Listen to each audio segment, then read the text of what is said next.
এই ভিডিওটা মুক্তির পর মুহূর্তের মধ্যেই যেন নেট দুনিয়ায় আলোড়ন সৃষ্টি হয়েছে।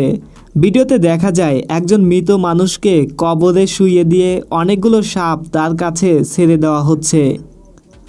ভিডিওটা সাধারণ জনগণ দেখার পর যেন ক্ষোভে ফেটে পড়ছেন। কিভাবে একজন মানুষ পারে একজন মৃত ব্যক্তির কবরে এরকমভাবে সাপ ছেড়ে দিতে, তা নিয়ে যেন এখন ক্ষোভে ফেটে পড়ছেন সাধারণ জনগণ।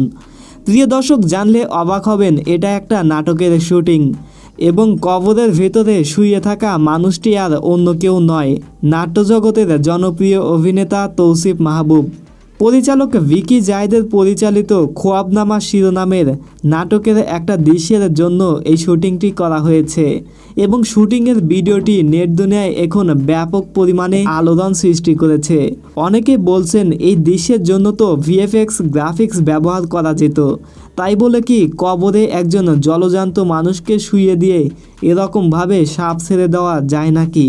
যদিও সাপগুলোর বিষ দাঁত ভেঙে দেওয়া ছিল, তবে সর্বশেষ কাজটা করার জন্য তৌসিফ মাহবুব অনেক সাহসের পরিচয় দিয়েছেন। প্রিয় দর্শক, বিষয়টা আপনি কেমনভাবে নিচ্ছেন কমেন্টে জানাবেন।